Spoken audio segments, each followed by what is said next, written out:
Hi, everybody.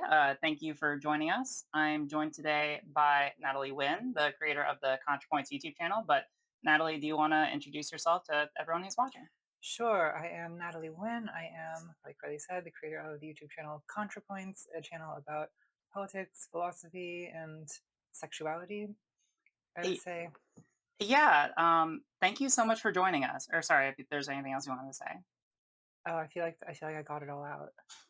So I am super happy to be able to talk to you. So a big reason I want to talk to you, among many, is because I'm really interested in the role and the impact that you played in the online political space. Because part of the project that I'm doing with some of the work I've done recently and people who I'm talking to is trying to figure out, especially with like the 2024 election on the horizon, how we can use some of the energy in this online political space to try and make some kind of positive impact in the real world.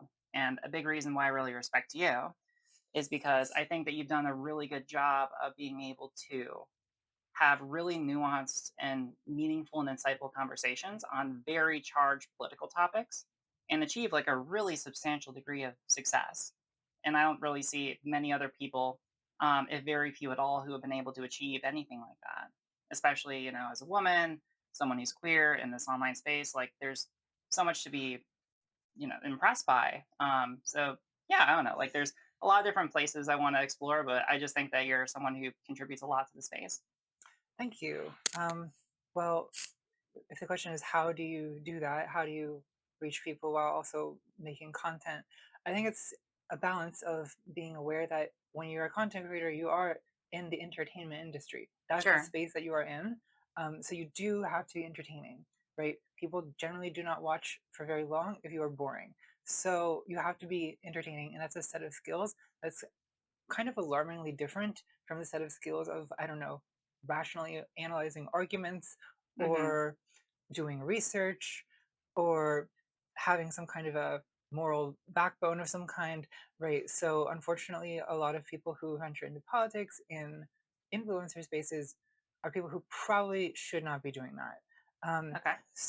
But I also think that a lot of people who want to do politics online, um, you know, run into a few difficulties. One is that they're writing academic essays and reading them to a camera. Hmm. That's not entertaining. So the audience Yeah.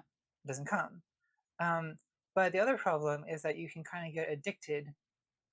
Has tended to be more my problem. You can Mm. kind of get addicted to the like egotistical rush of being a internet like micro celebrity, right? And then you I can kind see of, that.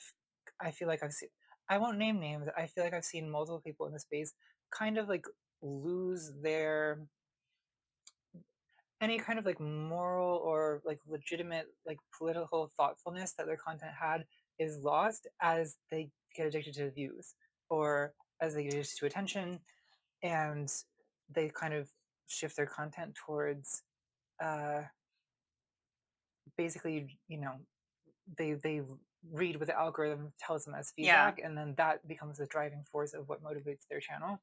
I think that's bad. So you have to like again find some kind of balance between the need to be entertaining but also like the need to step back from the numbers and question why you're doing this Hmm. every once in a while, because you can definitely get lost in the role of being a political entertainer to the expense of the message.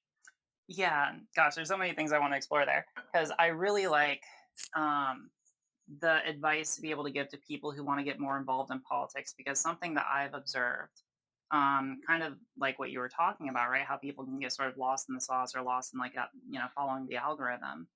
Is there's a lot of people who see content creators like yourself who create something really impactful and something really meaningful, and they try to emulate that.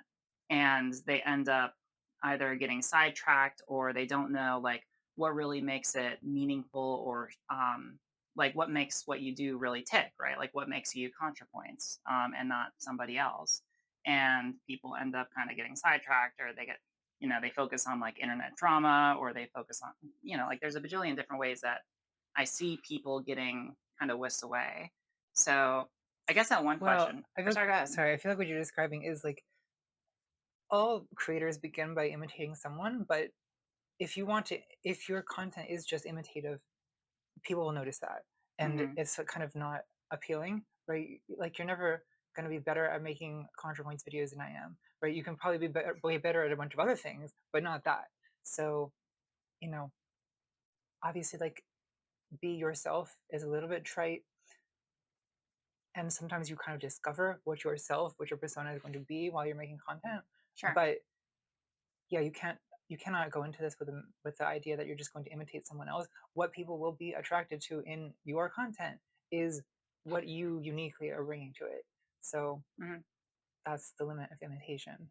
So, what would you say? Because this is something I think about a lot, and I really like the observation that you made that like you don't want to like a lot of people start off by like taking inspiration or imitating other people who are more successful. I think that's probably true. Um, but with you, I think a lot of people probably have focused a lot on like the aesthetics of what you do, like the bisexual lighting. Some people would even say that you even like created like a genre of video, the contrapoint genre. But what would you say in your own words is like what really makes what you do unique and special? Well, I feel like you're asking me a little bit to be a narcissist here, but Hey, this is an um, interview of you. Like the whole point of this is to, talk about yourself. well, I think that it's like a question of voice. Like I feel like have a voice that is mine, Mm, and a style that took years to build. Um, and that's something that if you sort of take creative work seriously, everyone has to do for themselves. Um, mm, there's not like a you know you. I mean, it's true of any kind of creative thing, right? If you're a musician, a lot of your early music that you make is going to sound like the music of musicians that you like. mm, But if anyone's ultimately going to take that much notice of you, you do have to like grow past being a cover band. So I think mm. um, I think that I have a certain way of doing things, and like I think my writing probably has a certain style that people pick up on. I feel like YouTubers who I really like and respect, who are good at doing video essays, are all pretty different from each other, and I feel like video essay, the vid, the best video essayists, like the best any kind of writer, you can like look at one paragraph and you can tell who wrote that Hmm. because it's in their voice. Okay. So I like this emphasis on like voice, and I definitely get that insofar as like distinguishing what you do from other video essayists, right? So I think of like the H bombs of the world. Um, I know that Lindsay Ellis. I don't know if she's put out stuff recently, but like I used to watch a lot of her video essays, and like there's other people. I've heard of some of those, yeah. Yeah, yeah, yeah. Yeah. Actually, here's a good question. So like, I don't ever like focusing on people, or I don't unless that's what you want to talk about. People who you don't like. I think that a better question is like, are there other creators who you see out there who also create video essay content, regardless of if they focus on politics? So that's more where my interest is, where you have a lot of respect for their work and you see them as like really good examples that other people should take inspiration from. Yeah, I do, but do I really have to name a list? I feel like it's just, you know what I If you don't mean? want to, that's totally fine. Because if I start naming the people on YouTube video essays who I think are really good, then the people I don't name will wonder, why didn't I mention them? And That's fair. uh, you know, I have my opinions about it. Um, you Maybe a know, better question would be like, what are the qualities that you look for that make you really interested or that you think are really impressive for people who make that kind of content? well, I think that one thing that usually comes across is you can usually tell when someone has made a video because they're passionate about the topic, as opposed to they make the video because they want money and they want to be Mm, famous and they want to, you know what I mean? Like it's there's something infectious about a person's like passion for a subject. yeah, Um, I guess we could talk about like individual videos.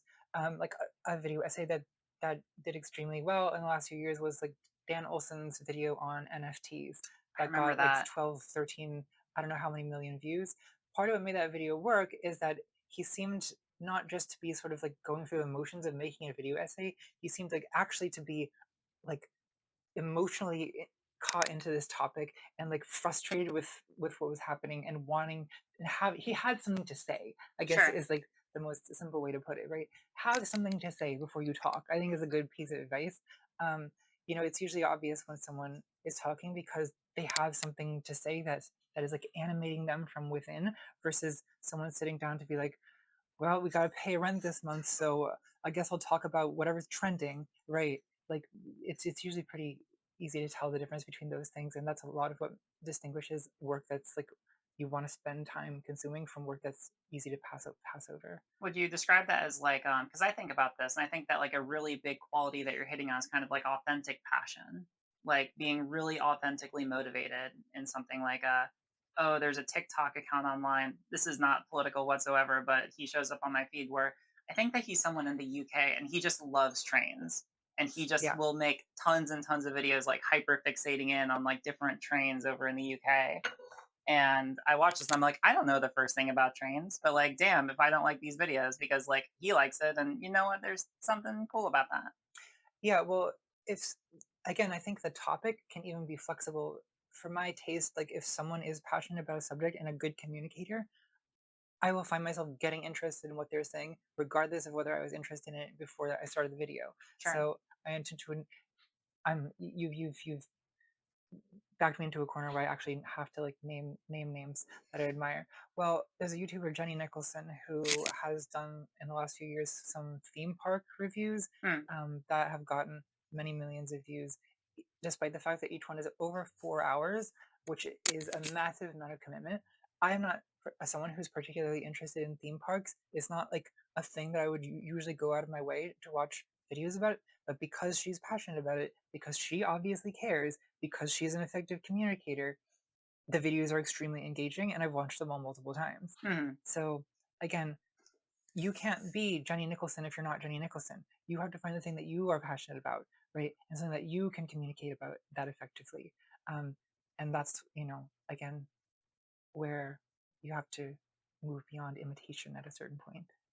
So that makes a lot of sense, and I'm with you. I guess that like, and this to me is where the tension lies for. Let's contrast against like the people who are like, oh, I just got to pay rent, right? Yeah. Because like, if you want to be able to do this and do it well, it seems like you have to devote a lot of time and energy and resources to developing, skills like figuring out how to write scripts, how to be able to do research, how to be able to put like, there's so many different working parts, right? And that takes way more time and resources, I think, than the average person has. And Yeah. so when I look at video essayists, it's like, okay, I feel like if you really want to do this successfully, this is something that I talked to, a person I did an interview with recently, Josiah, who runs a channel Pondering Politics, different from what you do, but more of like the David Pakman style, like does regular sort of political punditry on mainstream political issues. You just have to you have to go like full time with it. You have to devote a lot, like basically go full time, like a full time job with it. Yeah, I think there's different types of political content on YouTube. I'm not necessarily trying to malign people who are not doing video essays. Video essays I see as like the more creative side of this. And so Sure. when talking about how to be a video essayist, the usual kinds of advice that people give to creative fields will apply. Yeah. But no, it's true that being a political commentator who is doing interviews, who is doing like daily or weekly commentary, that is a different thing with a different set of skills. Hmm. But again, some of the same things apply. Voice is good, charisma is good. Yeah. Um, Having some kind of a authentic perspective is good. Um, I think, I'm not saying that it's, more of straight ahead political talk show type content. I'm not saying that's inherently bad. No, it's not. And I do watch a lot of that content too. Hmm. Um, I just think it's like I don't know as much about how to do that because I've never done it, and I don't think I would be good at it. Sure. Well, I mean, like, I guess the question is like, how have you personally dealt with the tension of like, we live in a gosh, this is like a red tube video. We live in a capitalist society. We all got to pay bills, like you feel the same kind of tensions that probably everyone else does with like, okay, I got to make sure I'm able to pay rent and afford gas and whatnot. Like, how have you dealt with those kinds of tensions? Well, that was especially true when I was starting out, and I was not making very much money with this. And there definitely were videos that I uploaded because I needed to pay rent that month. Mm, And there definitely were I feel like videos that were made in that way often were worse. Um, interesting. but it can also be kind of good to have like a little bit of that motivation. I feel like, and in a way, I've in the last few years been suffering from success a little bit, and that there's not a whip behind me so much anymore, which I think slows the pace down. In some ways, it's good because it allows me, creative space to like fully explore an idea. Hmm. But the downside of that is, I think my last video was almost 3 hours long. Um, Sometimes a little bit of a whip behind you is helpful.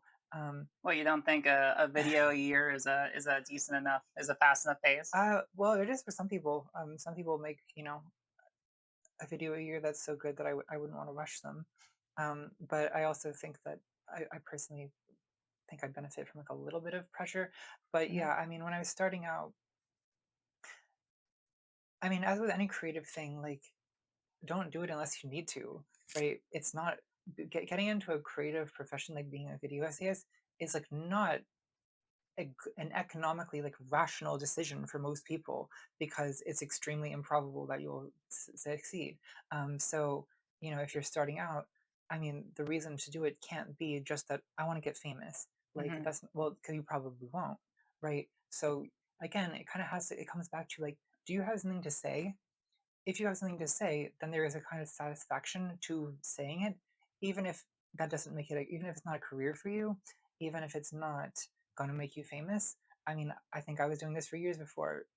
Well, okay, I was doing this for like a year before it became like really viable as a career. Hmm. But again, I feel like what was sustaining me was not just the hope that it would be a career, but also was that I had something to say, that I felt some kind of creative passion. And I think that if you're starting out and you don't have that, find something else to do because Hmm. it's not being a creative of any kind is never the most economically rational decision. It should be something that you do because again you want to, you have something that you need to get out of you, um, and that will kind of help you motivate to work on something like making YouTube videos even if you also have another job. See, that is really fascinating. Because like I feel like that is so in my mind and in my experience from getting to know content creators and social media influencers. I feel like you can usually, and then I don't know, you can create any kind of model, but I see like I have experienced meeting like generally two different kinds of people: people who want to be famous for its own sake, and they see social media as a way to be able to achieve that, or want to be able to make money or whatever. And then I guess comparatively, people who really have something that they want to say and want to do whatever they can to be able to communicate that, or have like some kind of, I don't know, like some kind of other goal that like motivates them beyond just like some egotistical self-centered purpose. um yeah, I don't know if I you mean, want. if you want to make money, don't make video essays. Like become a investment broker or something. I don't know. What do people who have money do? Like Go into finance, yeah, but one of those things, right? Exactly. Um, or I date a guy mean, in finance with a trust fund. yeah, exactly. Like there's much more efficient ways to make money than by making YouTube video essays. Yeah, no, I guess that's fair. So like getting into, if someone wants to do effectively what you do, I think that a lot of people have this perspective that you need to come from like a really fancy background or have a fancy education. I don't know. I'm a little bit interested in learning about like your background or your history leading up to Contrapoints creation of the channel. And some of this might be public knowledge, but I think it could be useful to go over for people who aren't familiar. Do you mind talking about that? Yeah, I mean, my background is admittedly moderately fancy. There was a half of a philosophy PhD back there, and also some music school. I mean, I think that I bring that stuff to my videos, Hmm. and I think that it's helpful. I don't think that it's necessary, but again, I think like you kind of bring whatever your background is to the creative thing that you're doing. It doesn't Mm. have to be a philosophy degree, right? If you want to talk about philosophy at a kind of academic or almost academic level, then it certainly helps to have a background in academic philosophy. Hmm. Um, but why should that be the thing you want to talk about? If your experience is like being a janitor, then talk about being a janitor. I'm sure there's interesting things that are the result of that experience. Mm. Don't like whatever your background is that will animate your writing or your creative work. The essayist, like pre-video essayist, traditional essayist David Sedaris, his kind of breakout work was about being a uh, an elf at the Christmas department of a, at a department store, like Oh, really? like a worker dressed as an elf, and his breakout story was nonfiction about that experience. Hmm. He made it really funny. So, you know, if that's your background, then use that. Use whatever is in your background and lean on that as a subject matter. Don't pretend that you know a bunch of stuff about something that you don't know about, Hmm. because people will always be able to tell. Yeah. No, that makes sense because I recently, well, I'm just thinking about this because this was the interview I had most recently. So with Josiah, he comparatively didn't come from a really, um, like, I don't know, like any like particularly esteemed or whatever academic background. I feel like a lot of people might look at that, like what you do, and at your background and have the takeaway of like, oh, if I want to be able to do this, I need to emulate that kind of image or that kind of feeling to the viewer. Like, I think about people who like intentionally put a bunch of books in their background that they probably have never read so Yeah. that they can try to communicate like, oh, I'm way smarter than than I probably actually am.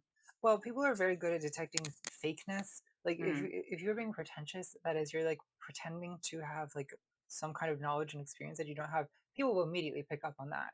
I think Hmm. that these kinds of things can't be faked. Um, so again, the question of authenticity comes up a little bit. It's like on some level, authenticity is an illusion that's curated by the creator, but also it does help to have it attached to some real thing. And when people speak, they speak from experience. So speak from your experiences.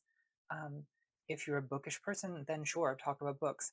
Put all your books behind you, fine, right? Mm. But if you're not, talk about something else. Yeah. Talk about movies. Maybe you know about movies. You know. Yeah. No, that makes a lot of sense. Um, so back to your background and like leading up to the Contrapoints channel, something I'm interested in learning a little bit more about because insofar as I'm aware, Contrapoints wasn't your first channel, right? You had a channel before that. And I honestly don't know much about it other than the fact it existed, but there was something that caused you to shift from whatever that was to what you're currently doing, or like to more of what you're currently doing. Are you comfortable talking about that and like what made you do that shift? Because I mean, like, Well, I would say that I have like dabbled with YouTube since like probably 2007 or something like that, some ancient year. hmm, Initially I was just uploading like piano videos because that's what I was into at the time, was playing the piano. okay, Um, I think I had like vlogged on and off in college, but never like very seriously or to very much, uh, never very many people watching. So, mm, it was a hobby. Um, I mean, I do think that I started taking it more seriously in 2016 when I realized, one, that there was kind of a space in this um, a space on YouTube political discourse that wasn't being filled that I felt that I could fill. mm, And also I saw it as like an audience for a potentially satisfying, like creative project, which I was in search of at the time. okay, I mean, I think for a long time I was basically like a creator in search of an audience. I was like writing fiction and stuff back in 2015 that no one ever read. hmm, I had been playing piano music to myself for, I don't know, 20 years. Um, but I was in my mid to late 20s and kind of, I wanted an audience, and YouTube is where the audience was. So there mm, was a little bit of motivation to like, you know, instead of trying to instead of trying to imitate like people I admired in the past, it was like, well, look at a new. You have to look forward and be agile with what you want to do, and notice like where the opportunity is. hmm, At the okay, time I started, it was on YouTube. I don't know that I would necessarily recommend that someone start making political YouTube videos now, because it's hmm, very different than it was in 2016. It's probably harder to get noticed now than it was back then because there's more people who are doing it. yeah. No, I think that's probably true. Or at So least like it feels very. We're in a weird spot right now where um, it feels like almost after the point it was saturated. Like it feels like, especially like in post 2020 for the past couple of years, there's been like a really big surge of people trying to create video essays or getting in kind of like this online debate culture to the point where there's like more people who then you can, even remember in the back of your mind. And then it's like I've seen a lot of these people then not either not succeed or fall off or disappear or whatever. Like it seems like there were a ton of people, and now the space is relatively quiet. For an example, I recently looked online at like the r/breadtube subreddit, and I mean, like some people could say like, oh well, there's sometimes like almost 100 active users. That's so many, but like realistically, it's not where nearly to the point where it was where like a couple of years ago you'd find like a couple of thousand people active on it at any given time. Like it feels like, at least to me, it feels like we've gotten to a point where something happened and there's less interest in creating that kind of content, whether it's because of difficulty with discoverability or, yeah, I don't know. I mean, my perception is that there's still a lot of people trying to do it. The audience seems only to have grown for at least the big creators. Okay. Um, I mean, I think that's just objective. Like, if you look at how many videos I make are getting now, or videos whoever else in this space gets H1 guy, right? Hmm. They're getting more views than ever. Um, it's probably it may be the case that there are fewer smaller creators getting it. There was like I think, especially when you say the breadtube subreddit, I feel like there was a kind of thriving community of small creators Hmm. um, around 2020 that has kind of broken apart for various reasons. Um, in part because I think it's quite difficult to be a YouTuber. I mean, I'm not saying that because I'm saying my life is so hard, but I'm saying like there's a lot of challenges that people go into this not expecting, including a sudden rush of intense moral scrutiny of every aspect of your Yeah, life, and it causes a lot of people to go down in flames before they can to get off the ground. that's something I was thinking about talking about a little bit.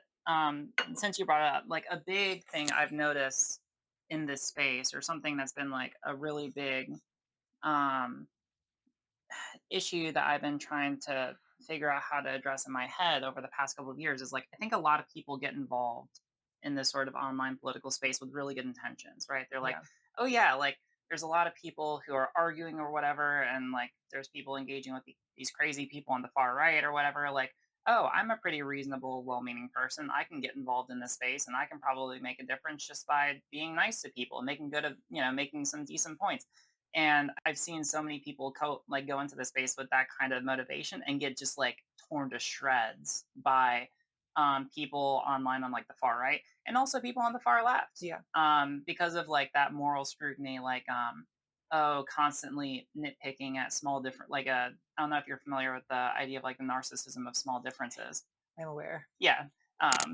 Like I've seen a lot of that kind of issue where people in closer proximity to other creators in terms of beliefs, where they agree on like 90% plus of their beliefs, will end up hyper focusing on like the 10% of disagreement, and then will Yeah. like tear into um, the creators who they have that 10% disagreement with, and then largely kind of ignore the Marjorie Taylor Greens of the world who end up wreaking havoc. Yeah, I think that, I mean, a lot has been said about cancel culture on the left online. Sure. Um, Yeah. I'm like, I don't know how much I want to say about that, but I do think that like it is a significant factor that keeps people from getting Well, then to maybe. from. I think it's a significant factor that keeps a lot of people from thriving in the space Mhm. is that you have to be, because no one goes into this knowing how to deal with it, right? It's not a skill that you really can have had before this, because there's no situation where you really had to have these skills. There's skills that you have to develop, and that means often kind of surviving several of these incidents and healing from them, because often Mhm. like when you're not expecting it, it can actually be kind of traumatizing to people, I think, to suddenly find yourself being like at the center of a massive public shaming. Most people are not really equipped to deal with that. I was not. I don't know anyone who has been on their first time going through it. I feel like it feels very overwhelming, and like this is the end for you when it happens.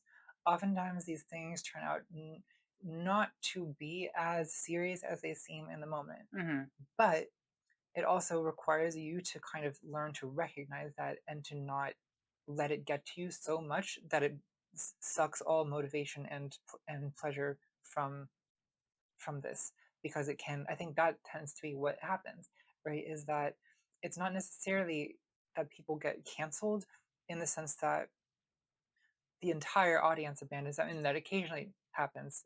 In the case of like the recent well-known YouTube plagiarist who basically has had everyone uh, bail on watching his videos. Sure. But I think most cases of what we were calling canceling on YouTube are not that total, Mm, and a lot of times sometimes it is like the creator who kind of destroys themselves, right? mm, It starts with like, oh, a bunch of people are spreading this rumor that you have this terrible belief or whatever, and then uh, you know, the temptation is to get on Twitter and write, yeah. part one of 97, why my haters are wrong and why I am vindicated, and like you start arguing with these people, it starts becoming occupying more and more of your time, and then your sort of public persona that used to be varied and interesting and had a variety of interests, you now become the like, you know, the you become a full-time defender of this one position Yeah. of this one hill that you insist on dying on, Yeah. right?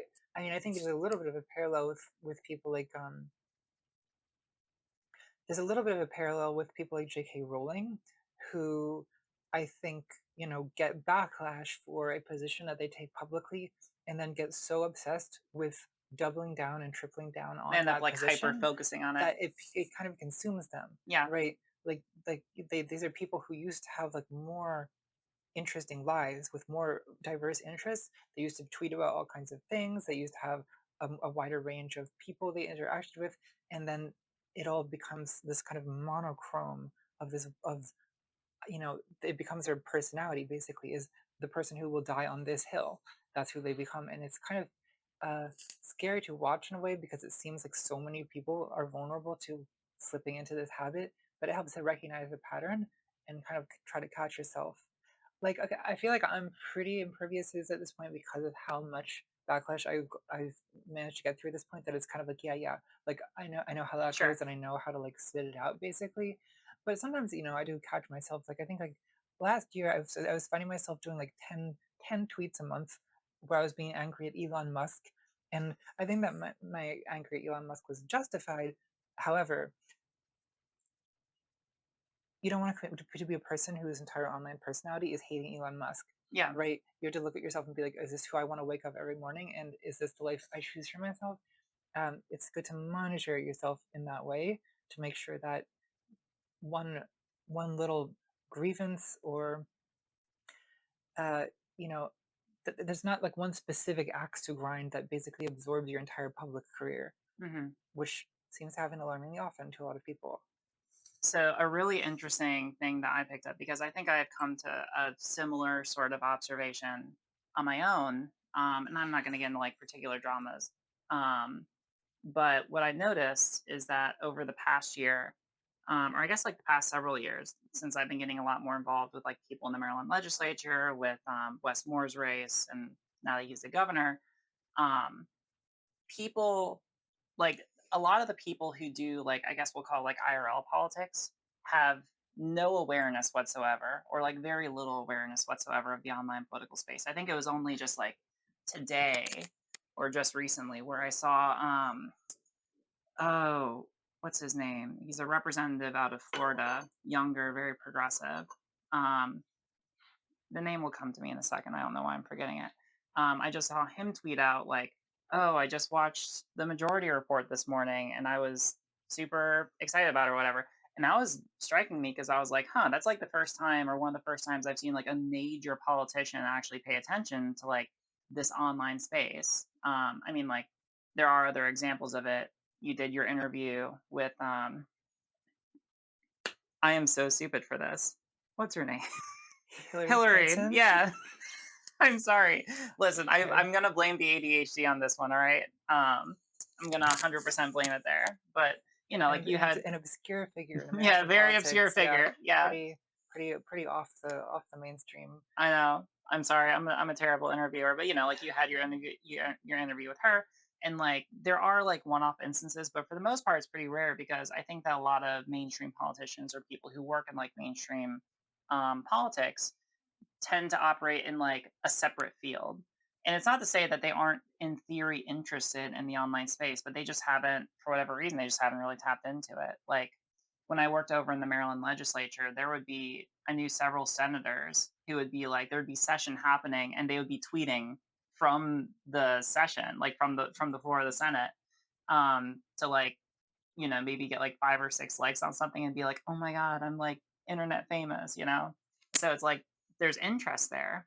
Um and but to go back to why I'm bringing this up in the first point, it's just sort of separate sphere right now. Like the spheres have not overlapped enough to where like you know the governor of Maryland is tweeting at leftist political YouTubers and vice versa. And so it's like when I think about online dramas, if there's like some random leftist or whatever, some random super conservative whatever who's tweeting at me or whatever, I've never heard about any drama spilling over into mainstream political circles that starts online. Like these, it typically doesn't make the jump, whether it's because they don't have those connections or whether or not those follows just don't overlap. Like it seems like these are relatively separate. So as long as you don't engage with it directly, it doesn't really affect you in terms of like in IRL politics. At least that's been my I mean, experience. is it desirable that mainstream politicians would be engaging with online drama?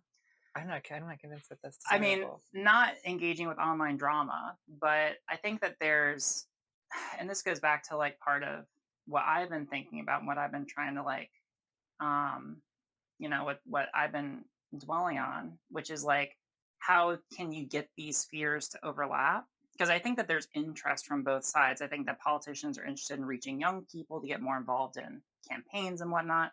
I think that young people like want to get more involved and want to feel like they're having a lot more of an impact, right? But I also don't ever want to like introduce a major politician to someone who's probably going to be turning around the next day and then going to war with random person on Twitter number 10,001, and then they look like a crazy person. Yeah, I mean, I think that I'm like a bit reluctant to endorse the idea of mainstream politics merging with internet, you know, niche political communities, Hmm. because I'm not entirely convinced that the internet as a whole has been good for political discourse. I mean, I think that there's pockets of where good stuff is happening, but I Hmm. think on the whole, it's actually been pretty bad.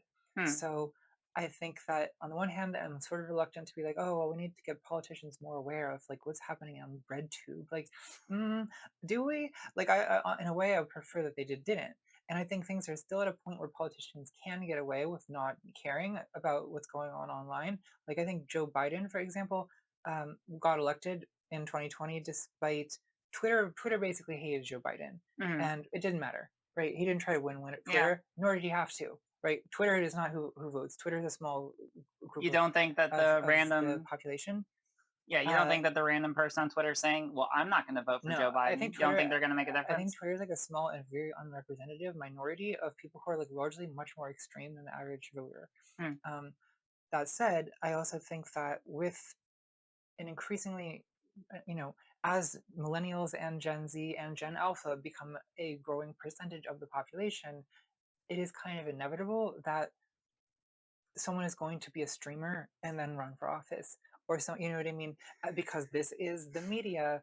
These are the media of political communication for younger generations, and Hmm. so this is going to be the location where future politics happens, and the distinction between online and offline will get less um, Yeah. less distinct, and that does kind of fill me with dread, but I also feel like it's kind of inevitable. Yeah, like I think about and I share some of your feelings about the hesitancies with having these spheres kind of merge over time, because I Yeah, do think that a lot of people like there's a lot of online influencers who I don't think would be able to handle those relationships well, like people who are very quick to um be I'm trying to figure out the right, like very quick to burn a bridge, let's say.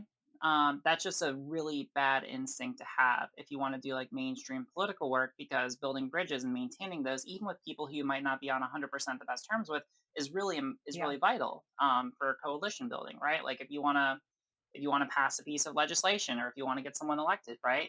You're going to have to get the support of a lot of people who you might not agree on 100%, but you might. But that's not the baseline question. The question is just whether or not they agree with you on enough to where you can be able to accomplish whatever it is you're trying to get done, right?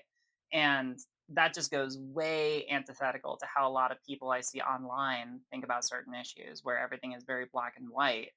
Um, Yeah, well, the purity testing becomes an obstacle to doing any kind of actual political action or forming any kind of actual coalition. sure. Um, and I think purity testing, to some extent, is understandable when it's like, who do you want in your community? But I also think this is why, like, political activism and political organizing have to be in some ways separate from people's social circles, Mm, because in order to have a successful political coalition, you have to include a lot of people you wouldn't want to be friends with. Um, yeah.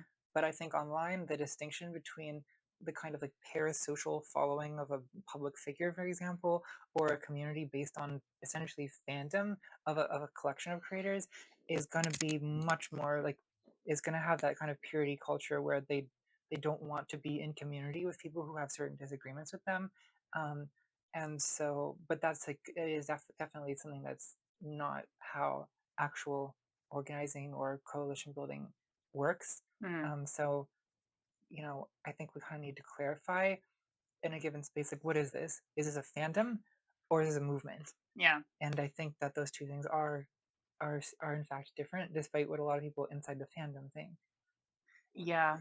And this is it's a really big hurdle, right? Because when you think about like I see certain I see certain proofs of concept where I think that there is a lot of ability to be able to mobilize people online. Like I see for example in February, the organization Progressive Victory, um, they worked with the streamer Destiny to get a really substantial amount of people out to basically work on the state level elections, right? For context, typically for that kind of canvassing effort, you'd be happy if you're able to get like 10 people. Like that's a really good day. If you can get like 10, 15 people, you'd be like, oh my God, this is Yeah, amazing. They were able to get over 300 people over 2 days to knock on like 40,000 doors. What like insane numbers, right? So there is a lot of potential I see in the space, and I think that a lot of other creators could emulate that if they figured out the alchemy. Although it's still a lot of open waters. But to what you said, like you run into the issue where there is a lot of I'm not sure if purity testing is the right word because a lot of conservatives will try to like super morally load that. I think that like yeah, the better term is probably like I don't know, like interrogating people who join your community because a lot of people who spend time online, like to be charitable to this kind of perspective, I could see like very typical for like discords, right? You have a lot of people who are left. Maybe there's some form of LGBT plus, and they join because they're in an environment where they don't know a lot of other queer people IRL, and that's like their main social outlet. Um, and this is also at the same time when there's a lot of conservatives and Republicans and whatnot who are trying to like really push an anti-LGBT agenda nationwide. So they're super, while that's constantly happening, I understand getting super sensitive to the idea of like, oh, yeah, are you the kind of person who wants to legislate my healthcare access yeah, away, right? And so, it makes sense to, I think, like be a little bit more sensitive to people with different political backgrounds if you're in something like an online space, like a Discord or whatever, where if you have someone who joins who's like, "Oh, I'm conservative," people might be like, "Well, what the fuck does that mean?" So yeah. I I mean, well, like, to take like an example, like, suppose there's another leftist influencer, totally hypothetical, who like makes a lot of misogynistic jokes. Um, totally hypothetical. yeah, and like, suppose I just like don't want to be in community with someone who constantly is making misogynistic jokes. I have the kind of personality where I will separate myself from that person, Okay. because I just like, I don't have the room for this nonsense in my life. However, I also recognize that like sometimes, when it comes to politics and at the big level, Mm, you do have to recognize yourself as in coalition with people who you may have pretty significant disagreements with about that kind of thing. sure. So I don't know. I still have questions about like how I should really conduct myself publicly. Like, do I want to participate in call outs or not? Um, I don't know. I feel conflicted about it, Mm. but it is something that I think is worth like thinking about. And I am like a little bit troubled sometimes thinking about the effects of like how many conflicts I've had with people over this kind of thing. Yeah. No, I get it. Uh, Dealing with other online content creators, at least in my experience, is interestingly like very similar to the thought process of dealing with like other IRL political stakeholders, right? Yeah. Because like, let's say that you have a moderate Democrat, right? The Maryland legislature is full of moderate Democrats who aren't necessarily going to vote, down, like down the ballot on leftist policies in every single issue, right? Um, if one of them votes on a bill in a way where it's like, wait a second, I really don't like that, but then they otherwise consistently vote the way I want them to on a lot of other issues, it's hard, right? Because like you have someone who's otherwise a really strong supporter on a lot of issues, but there's a strong disagreement, and figuring out how to deal with that is really difficult often, whether it's, well, yeah, I don't know, like there is overlap there. I guess that's the main point of that comment. Yeah, I mean, there's no community without conflict, right? Yeah. So I think that at some level this is inevitable, and it's not necessarily something you can boil down to like a problem with a name like purity testing or cancel culture, right? It's conflict. Hmm. Conflict is part of any community of human beings. So I think that learning to be able to sort of sit with and acknowledge the like and just like deal with the inevitability of conflict, um, and sort of without containing it so that it blows up in the most destructive kinds of ways should be the goal, rather than eliminating conflict altogether, which is not possible. So, in regard to your platform and your community, like, I mean, like, I understand because, like, I definitely can understand based on what you said, your hesitancies with merging, like with having more overlap between like IRL and online political spheres. But I've also seen you do a lot of really good work. Like, I see you do streams where you'll fundraise for charities. I think that that is really useful. I see you use your platform to promote certain issues every now and again. So, I guess, like, from your perspective, what do you think is the best way for maybe other video essayists or for people who engage with this online political space in general if they wanted to try and make a difference in, whether it's the 2024 election or just like have a positive impact in the IRL space? Like, what's your wisdom for them? Like, what's your best advice? Are we talking about people who already have a platform or people aspiring to a platform? Let's talk about people who already have a platform because that's where you're starting from. Well, I think, I mean, that in that case, we're basically talking about myself. Like, what do I do? I mean, I do. I don't know. I'm working on it. I think that I certainly do.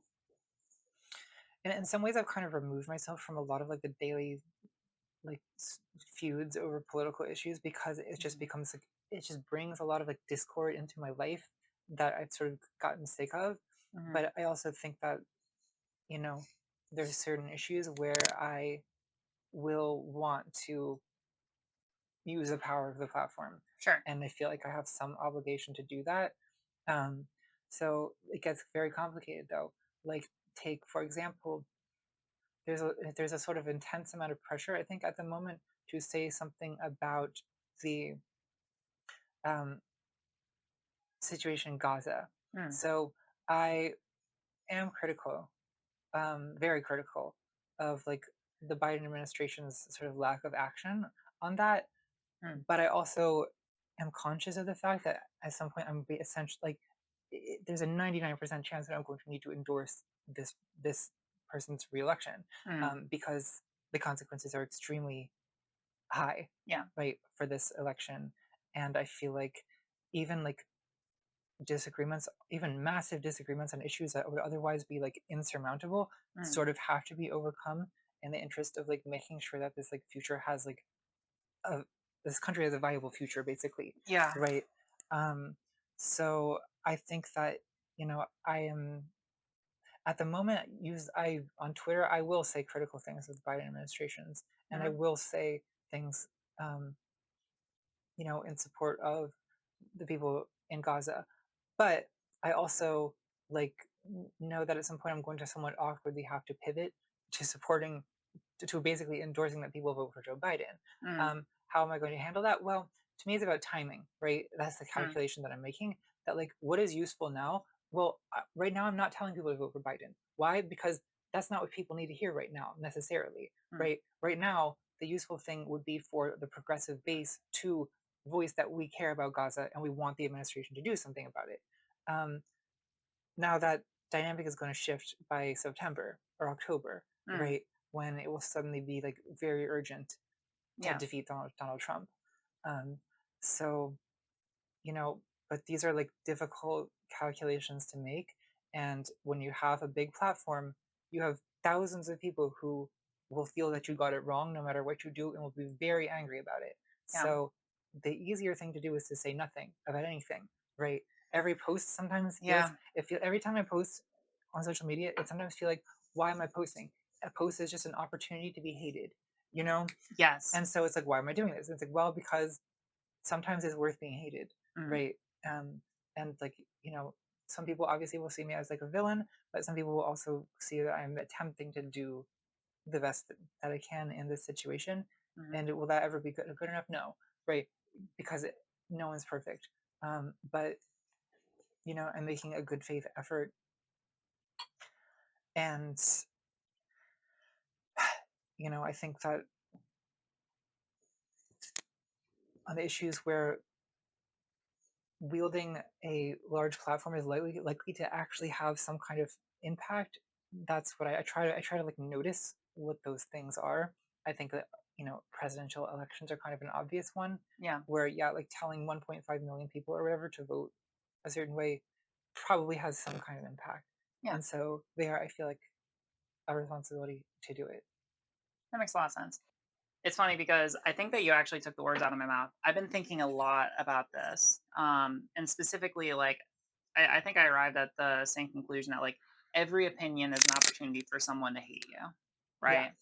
And that makes it really hard because it means that you could try to be as reasonable as possible, but like kind of going back to what we were saying earlier about how a lot of people who aren't familiar with social media in general, this isn't even just exclusive to online politics, this is, I think, just like a social media issue, is that most people are not prepared for when you say something that you personally feel like is relatively benign, regardless of whether or not it is. But if you say something that you feel like is relatively benign, then someone responds and says that you're the most awful, hateful, whatever person possible, it messes with your head, right? Yeah, and this is not unique to politics by any means, by the way. Like, I know a lot of people who discuss media on Hmm. YouTube or on social media, and if you say that, if you say you think a movie is bad, there will be people who will be offended by that to their core, Yeah. and who will come for you with the intensity of any political disagreement.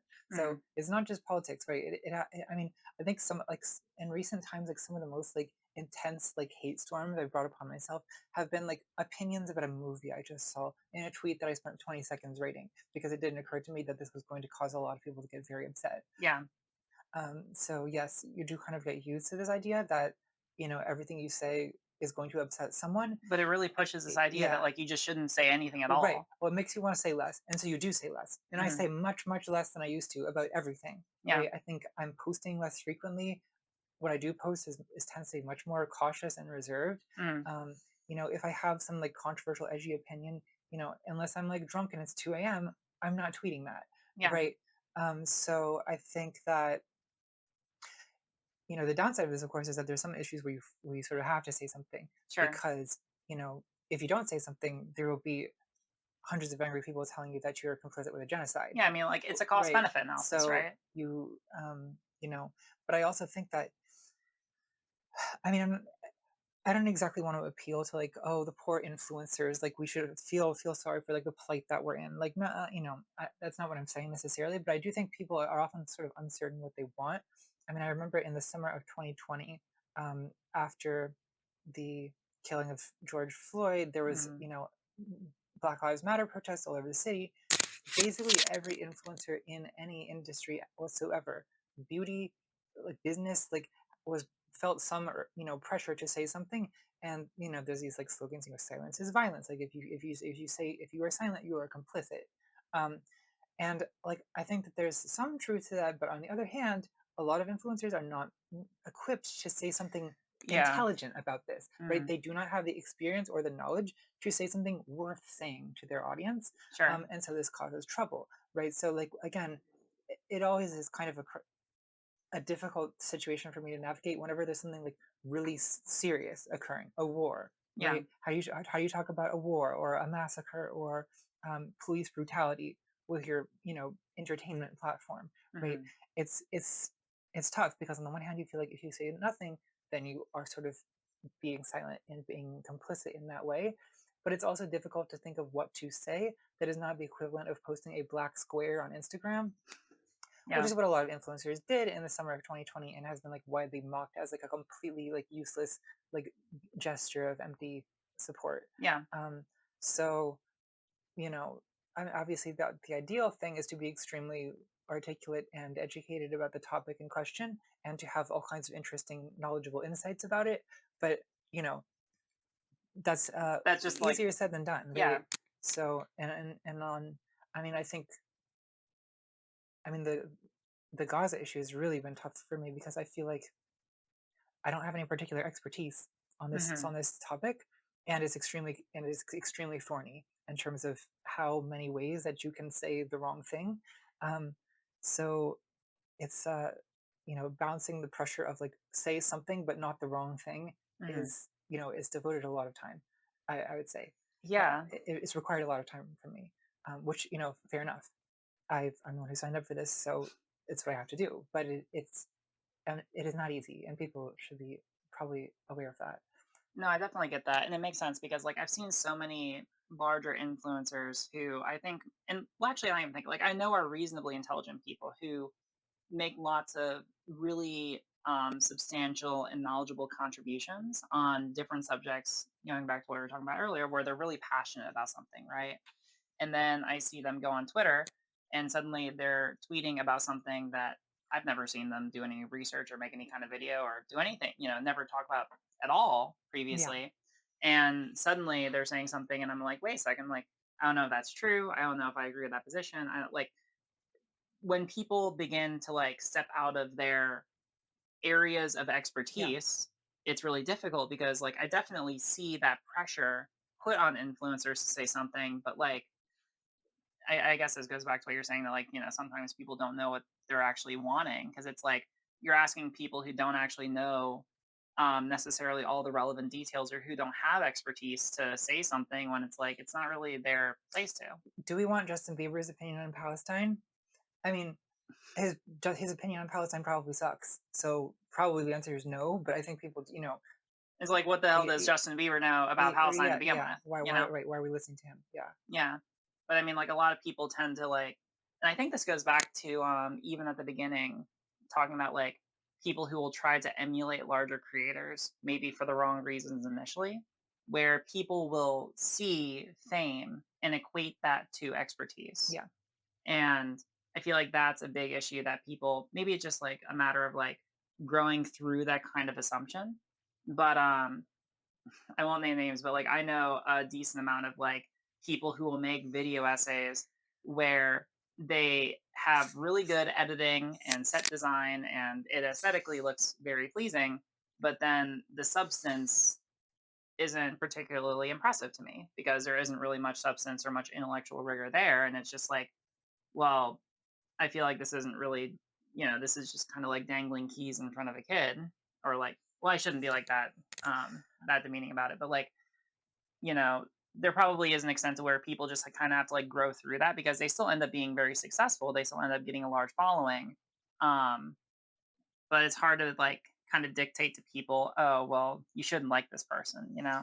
yeah. I mean, I think that if you have all the trappings of a well-produced video essay, it still has to have a soul. Like, Sure. if a video essay can't have a soul, it's the thing that matters most. If your camera quality is bad, if your lighting is not great, all that is excusable in my view if the video's core message is interesting and if you Hmm. deliver it in an interesting way, right? That the kind of stylistic aesthetic stuff is extra. Um, if all you have is extra, if all you have is like decorations on a basically soulless video, none of it really matters. Hmm. Yeah, that makes sense. I want to get a little bit more into like your specific model, if that's all right. Mm. So, like, could you talk about your day to day? Like, what is like the actual production process like for your videos? Well, it's very different based on what stage of the video I'm in. So one thing about making video essays, especially if you do not have a big team, which I do not, I barely have any team at all. In fact, I Hmm. don't know that I have someone who helps me with a lot of administrative stuff, responding to emails, scheduling appearances and things like that. Hmm. But when it comes to making the videos, it basically is just me that's doing it. along with some people who I will get to help me sometimes do voiceovers, or Mm, who will do some like research help for me. But I would say that I'm doing 98 to 99% of the work. And I think that, so if it's a day where I'm researching, you know, research for me can be an activity that rapidly gets blurred with procrastination, mm, because, you can always do more research on a topic, and writing is very difficult for me. So I will tend to procrastinate on it by doing more research. Um, but that involves, reading books, reading articles, watching videos, finding sources, that kind of stuff. On a day where I'm writing, I would say the day is like, there's no boss, there's no one telling you what to do, so it's all your own internal motivation.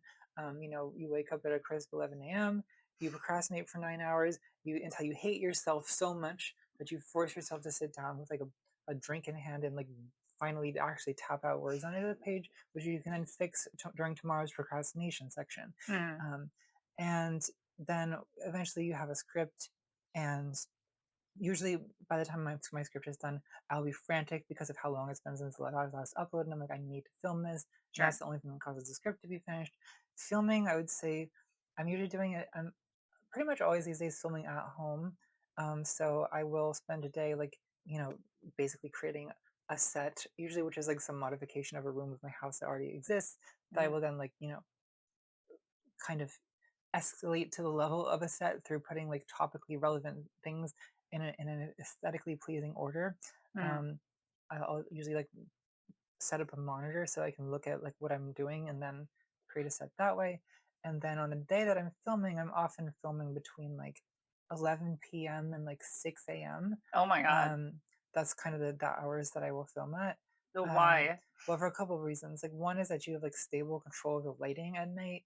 Hmm, Um, Another is that if you are filming in a city apartment, which I am, you have noise all mm, day, and sometimes at night too, right? But I would say like less traffic noise during the night hours, so that is a cleaner audio that you get as a result of it. And also, I'm just like a nocturnal person and a terrible procrastinator, so nothing ever happens until panic sets in. So again, the camera ends up turning on at midnight. gotcha. Okay, that makes sense. So, like, for your research process, though, because like with your I don't suggest this method to anyone else, by the way. It's just how things end up happening with me. yeah, no, I definitely get that. Like, I've worked very hard to try and get a normal sleep schedule. But I feel like it is slipping away from me partially Yeah. due to my partner because she is a big night owl. But I digress. So with your research, like how, because like with especially like some of your more recent videos, it seems like you cite to a wide variety of different content, whether it's philosophical works or pieces of pop media or like it's just all over the place. So I guess I'm curious, like, what's your general process for research? How do you identify what is relevant for at least what you're working on? How do you identify good books to read that seem to be good for whatever project you're working on? Like, yeah, what's your process for like where you put your attention? Well, I'd say it's always some combination of drawing on past experience and sort of novel research and like free association. Like sometimes, Hmm, so by past experience, I mean, I don't know. So I did this video about Twilight, which is the last one I uploaded, which mhm, is, I mean, it's really a video about like feminine sexuality and the morality of feminine sexuality, which mhm, is like often discussed online. Um, so I guess, drawing from a lot of different sources, from like the history of the romance novel, or from the philosophy of desire, or mm, from online debates about 50 Shades of Grey from 9 years ago, right? So it's like a wide variety of like stuff that I'm engaging with. And I think that, when I say past experience, I guess I'm like, I read Pride and Prejudice in the past. So I know like of this like lineage and literature, but I'll revisit it as research, right? sure. Um, then like sometimes like with like novel stuff, I will, I'll look at what people are saying on forums. Like I'll find like arguments on Tumblr or like Reddit Mm, even about this, and then see if sources get cited in that, and then something from there I will look it up. um, or sometimes reading one book will cite another, and then that takes you on a journey to that one. Mm, Um, so, like, I recently did a Patreon video about what I'm calling granola fascism, or like what people often call conspirituality now, the mm, kind of like um, combination of like right wing conspiracy theory culture with like new age spirituality. okay. And I guess I was reading this book by Naomi Klein, Doppelgangers, which in large part deals with this topic. Naomi Klein cites Barbara Ehrenreich's book, Natural Causes, which is about like the wellness movement. And I was like, oh, I've never heard of that book, but it sounds relevant. So then I'll go read that too. Um, Hmm. so, often it's kind of these chains of citation and association. That's how, you know, over weeks of doing research for main channel video these days, it is weeks of research, like it will, kind of come together based on that type of association. Okay, so would you say that it's like following? Because I definitely hear that.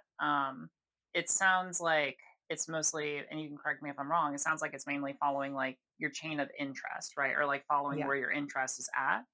Comparatively, like when I was doing policy work for a certain piece of legislation over in Maryland, it's like a very different kind of engagement type where it's like you're mainly focusing on like very dry academic literature and like doing research for that is, I mean, like, to an extent it's interesting, right? But doing I don't think that like when people think about doing research, I think that that's more so like what they tend to have in mind, whereas like it sounds like what you're doing is more aligned with like, oh, I'm reading this and this author is talking about this other piece of potentially interesting literature, so I'm going to follow that because it seems interesting, and then just like kind of keep following until you run out of interesting material. Is that accurate, or would you say it's different? Yeah, I mean, I definitely do read some dry academic stuff, but I think that because in the end, there's an interesting ambiguity with video essays where in some ways it does resemble like writing an academic article, Sure. but in other ways, and I think in the end, it does have to be entertainment. Yeah. So it's a little odd that you're doing this much academic research for something that it will in the end be entertainment. But I think that one reason I do try to follow what seems interesting to me or what is captivating me is that ultimately I'm going to need to present this topic with that kind of like manic passion of someone who actually cares about what they're saying. Mm, And I think that that's easier to do if from the research stage you've been following what seems interesting yeah. instead of like forcing yourself to sit through a bunch of stuff that you don't really care about. Yeah. That makes a lot of sense. Okay. Changing up a little bit.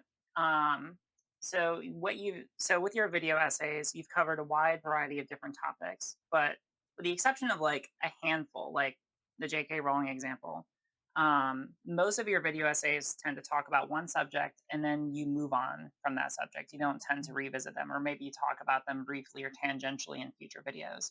Do you feel like there are any videos that you've done where you've done a particularly strong or a particularly weaker job trying to communicate or persuade the audience of a certain idea or communicate a certain idea?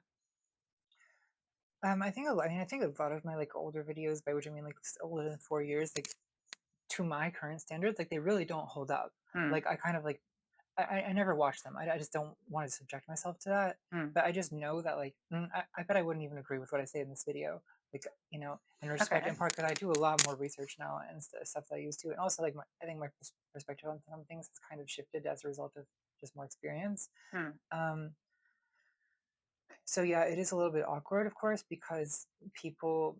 That's another strange thing about being online is that all of your work of the last 8 years or whatever, it's all available to the audience at once as like this Yeah. kind of grid. um, and whereas to you, like the stuff that's one one or two pages down that grid, it's like I've forgotten about that years ago. You know Yeah. what I mean? So it's weird sometimes people like want to talk to you or ask you about this content that you've like almost forgotten you made. Hmm. I mean, not that extreme, but like do I remember like what I said, the details of what I said in the video from like 2018? Like no, I don't. Sure. Like nor do I necessarily endorse what I said in that video, but is another thing that can make, along with this like idea of an opportunity to be hated, it's another thing that makes you cautious because you sort of through experience gain this sense that everything you say will like haunt you for eternity, right? Yeah. And you'll have to be accountable for it forever. And people will always, you know, have it on record that you said XYZ, and you'll, you know, in 10 years you'll need to explain why you said that potentially. Um, I mean, that's probably not a healthy way to think about it, because that, you know, you'll never set a single word to paper if you think that, if you're Yeah. thinking like that. So you have to kind of turn that anxiety off in order to actually create anything. Mhm. But it's definitely an anxiety that's there. Yeah. I don't think that really answers your question, but Well, I mean, like, I definitely get the idea that, you don't necessarily feel as good about like some of your older video essays because of the way that you've grown over the yeah, years, because of like your development of your research process and like the degree that you go in depth on certain topics. I guess that like to go to your point about like the kind of anxiety about committing something to paper because you're worried about what people are going to say in 10 years. I do wonder if, because I don't think that that is generally healthy. I think that a big thing, this is a problem that I don't know. I hope that this is something that we and future generations become a little bit better about recognizing that like people who say some things, especially like the further um the more time in between when someone says something and where they're currently at is probably an indicator that either they don't mean that or that they've grown past it or whatever. Like this idea of treating something that someone said in a video like 5 years ago as the same as something that as the same thing or assigning the same value to it as something that someone says today is not a good it just doesn't feel accurate. It doesn't feel like a healthy standard to hold to people because yeah, like otherwise no one's going to ever feel comfortable saying anything. Like Twitter will just be like a dead website because no one's ever going to want to post anything, and so it's like I do hope that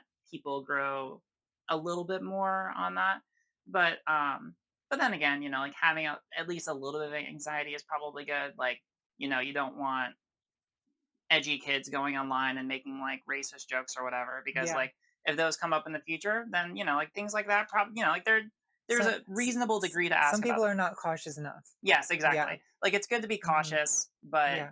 probably not to the extent where we're like holding certain things that are relatively benign over people for the rest of their lives, Yeah. right? Like I hope that there's like some kind of reasonable middle ground between these things, but I'm not sure if like we as a society have gotten to the point where we're like comfortable recognizing what that is yet. But I hope that we're able to get there. I guess like to the original question of like how do you feel about communicating certain ideas in your videos. One example I had in the back of my mind is like when you used to do more dialectic videos. I know that you had like a regular repertoire of different characters that you would employ, and one of them was like Tabby or Tabitha, y- who was kind of like the stereotypical like leftist cat girl, Antifa, et cetera, et cetera.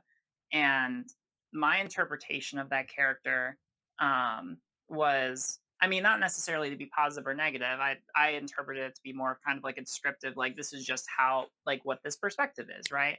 But I saw a lot of people basically look at that and be like, oh yeah, I want to be just like Tabby, and I was like, I'm not sure if that's what's being communicated here. So I guess I'm interested in your perspective about like that kind of perspective or like similar kinds of like takeaways that people might have had with your videos that weren't necessarily intended.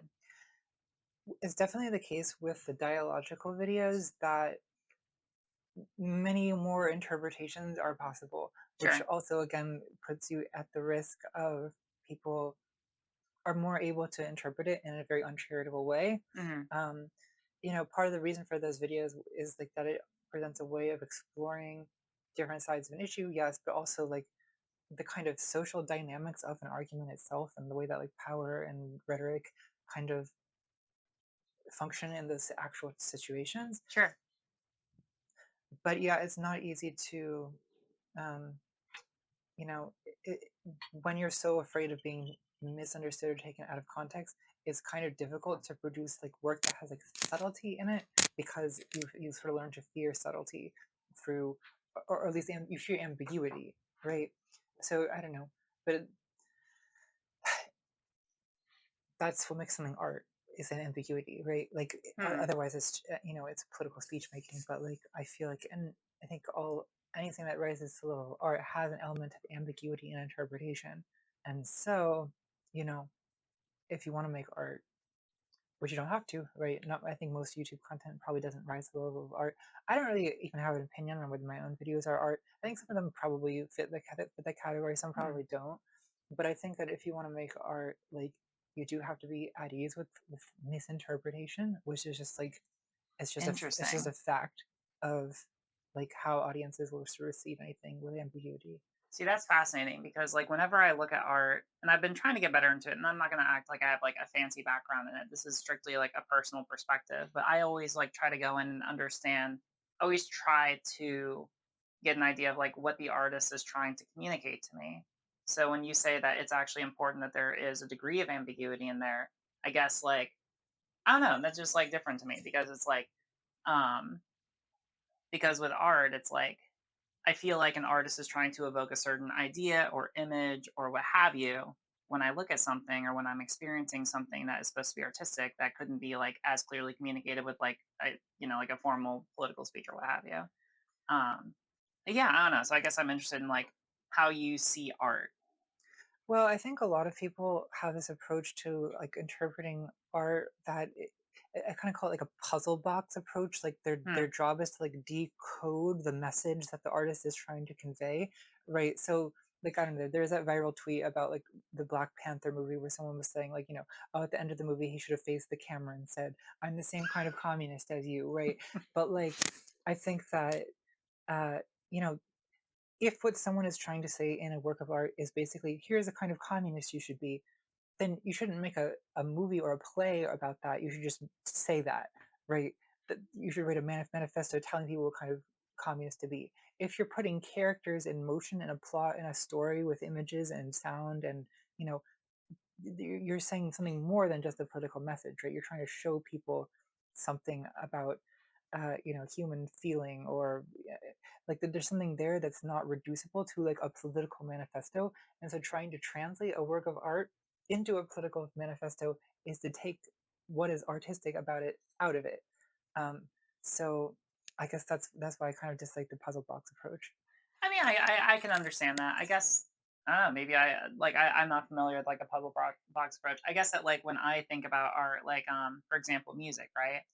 Music is something that's easily accessible to everybody. Everyone is able to listen to music and be able to feel some sort of way. It's one thing to listen to like a description of a war, just like a factual, like this is A, B, C, D, what's happening over there. It's another thing to hear like someone's music describing, like trying to convey the feeling that they had when they were over there, right? Yeah. And so to me, it's like, oh, this is like trying to convey the same kind of information.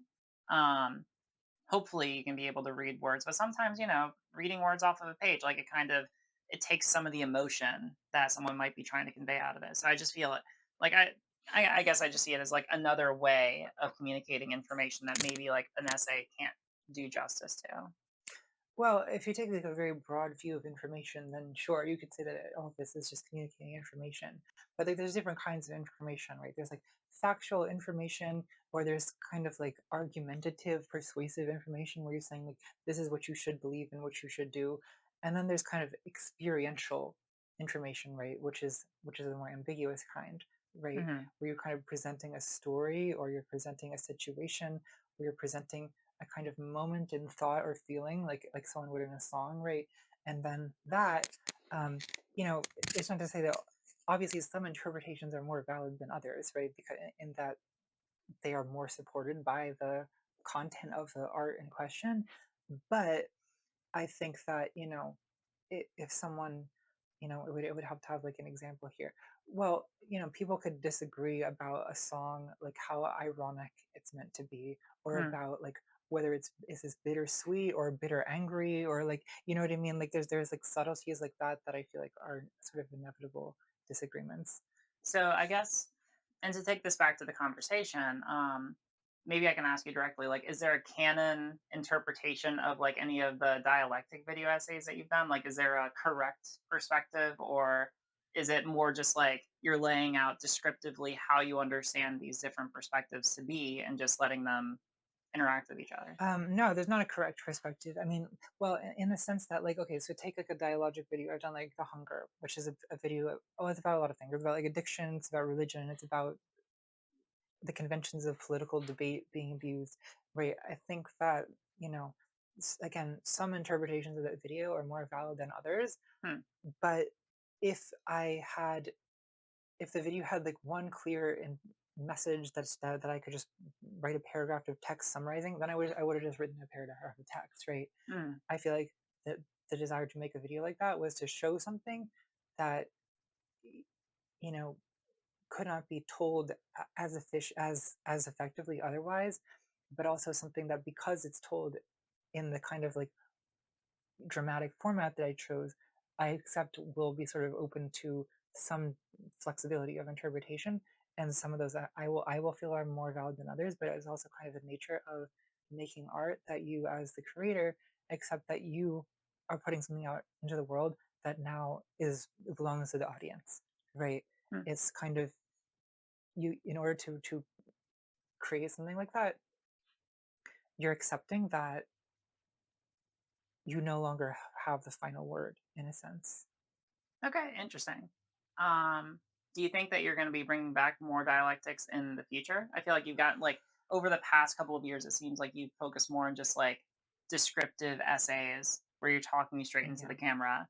Um, but yeah, with the hunger, I guess that's the most recent example. Do you think that you're going to be doing more of them in the future? Or like, where's your feeling at right now? I expect that I will do another one at some point, but I think that for in the medium term, my intention is mostly to focus on more straightforward essays. Hmm. Okay. Any particular reason why, or just like that's not what's calling to you? I think it has to do with the fact that I just admire a lot of the content that I admire is in that more essayistic format at the moment. Hmm. I feel like I sort of have lost like role models who are doing the dialogic stuff on YouTube. I usually like, maybe this is being a little bit too, this is instigating drama. I don't know, but I feel like when I see other people do the dialogic format, I usually don't enjoy it. Hmm. So that makes me want to do it less. Um, Yeah. I mean, I feel like a lot of people when they do it, there's literally isn't there like a meme where it's like, oh, you're doing a dialogic video, so you're gonna have like one perspective that's super reasonable, and then one yeah, that's like crazy out of the like just an unreasonable interpretation of yeah. I the opposing mean, that argument. that is kind of. I think. I mean, often it can be kind of a tedious way of doing things, right?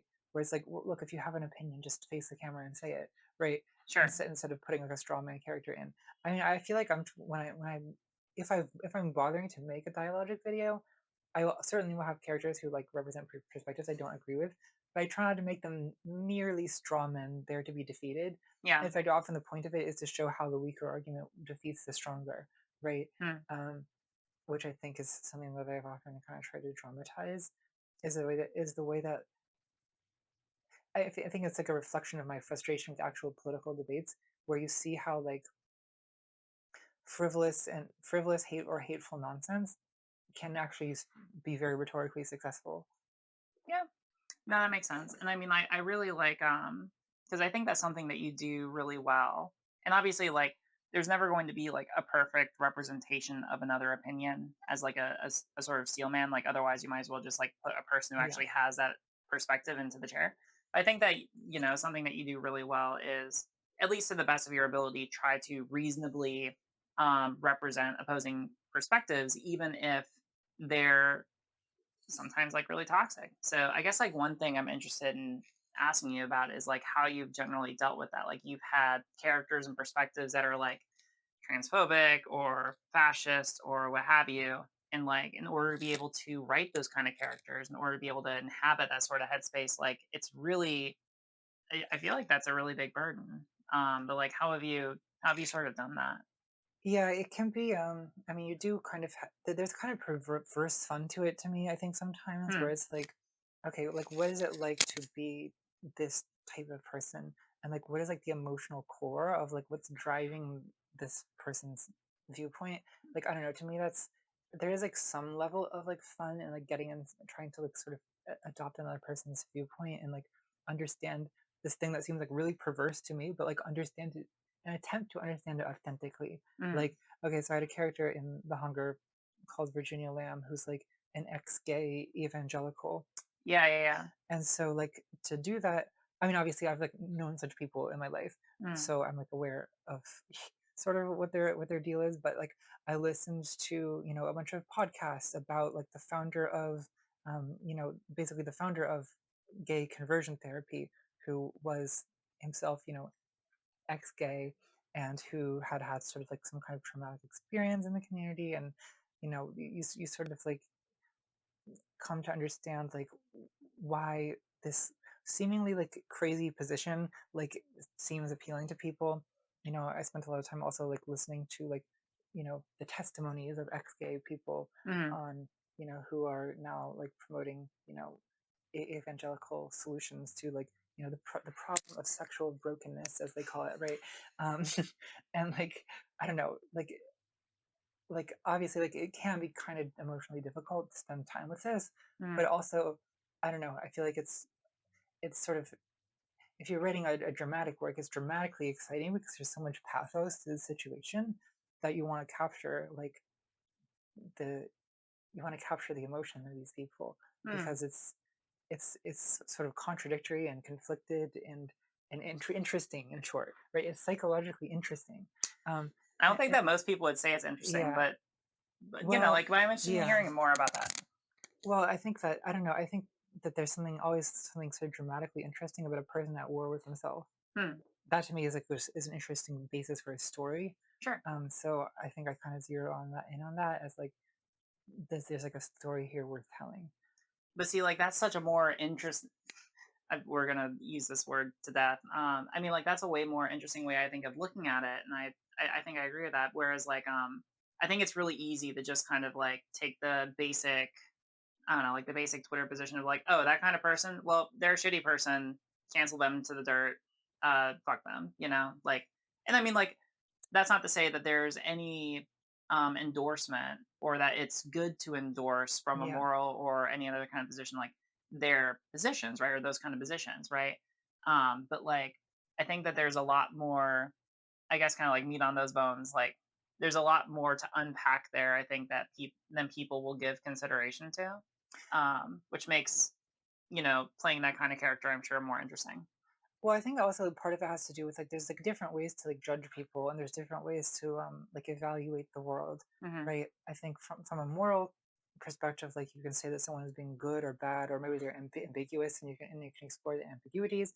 um interesting Interesting is an aesthetic category, not a moral Hmm. category, right? So I Interesting. think so when you start like when I say that, like I don't know, I think like the psychology of like someone who is like an evangelical like ex homosexual or whatever, like Sure. I say that it's interesting. Like I think that there's like, I mean, some of the interest is like maybe intellectual curiosity of like how does a person like this come to exist, and like what do they how do they explain to themselves. But I Hmm. think that there's like an aesthetic or artistic interest in like there's something sort of like compelling about this person's mind from a human perspective that like draws me in, Hmm. right? And that's not based on an urge to like morally evaluate it.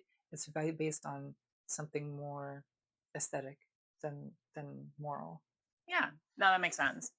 So, once upon a time, you used to run a Discord server. It was like a Contrapoints official Discord server. You do not run that today. Something happened between then and now. So, what's the story behind that?